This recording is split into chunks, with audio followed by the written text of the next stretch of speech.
मागील 5 वर्षात आपण अनेक विकास कामे केली। या कामांमुळे लोक पुन्हा माझ्यावर विश्वास ठेवून मला निवडून देतील, असा दावा प्रभाग क्रमांक 4 मधील शिवसेनेच्या उमेदवार माधवी रिठे यांनी केला आहे। खोपोलीतील आरोग्य सेवेवर माझा जास्त भर राहील, तसेच एक सुशिक्षित गृहिणी म्हणून घरातील महिलांच्या समस्या सोडवीन, असे आश्वासन रिठे यांनी दिले। आणि लोकांच्या सतत 5 वर्ष कायम सानिध्यात राहिल्यामुळे मी जेव्हा प्रचार म्हणजे डोर टू डोर जेव्हा गेले तेव्हा उत्तम असा प्रतिसाद त्यांचा लाभला की रिठेवहिनी तुम्ही बिनधास्त प्रचाराला निवडणुकीला सामोरं जा, आमचा तुम्हाला पूर्ण पाठिंबा आहे, असं लोकांकडून मला एकही घर असं मला सापडत नाही आहे की तुम्ही का आलात का काय, इतकं हसून त्याने इतके पब्लिक माझ्याशी म्हणजे स्वागत करतं की मला असं कुठेही हिरमुसलेपणा असा कधी वाटला नाही। आणि लोकांच्या प्रतिसादामुळे मी आज माझ्या प्रभागात मान ताट करून मी फिरत आहे।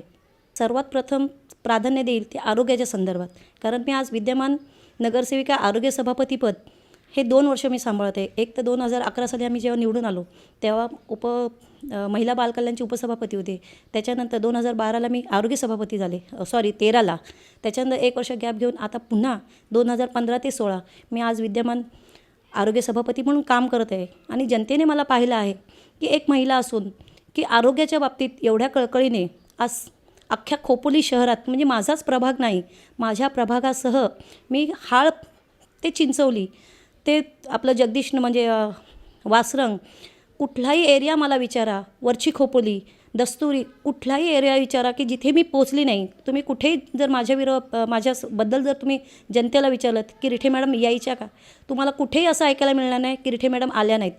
कारण मी 5 वर्ष जे नगरसेविका पद जे व्रत स्वीकारलं ते घरात बसण्यासाठी नाही, मी लोकांची समाजसेवा करण्यासाठीच। आणि सर्वात प्रथम प्राधान्य देईल ते आरोग्याच्या संदर्भात, कारण जो काय आपल्याला इतरत्र तुम्हाला जो कचरा दिसत आहे तो कचरा रस्त्यावर पडू नये ह्यासाठी त्याची खबरदारी मी तर आत्ता फॉलोअपमध्ये तर आहेच की तो कचरा रस्त्यावर येऊ नये ह्याच्यासाठी आम्ही घरोघरी कचरा संकलन करण्यासाठी त्याच्यात पाठपुरावा करणार आहे की जेणेकरून मला रस्त्यावर जो कचरा पडणार आहे तो पडणार नाही। कारण जर का आपण घरोघरी कचरा उचलला तर तो रस्त्यावर येणार नाही, आणि घरोघरी कचरा नाही उचलत त्याच्यामुळे लोक रस्त्यावर कचरा टाकला जातो।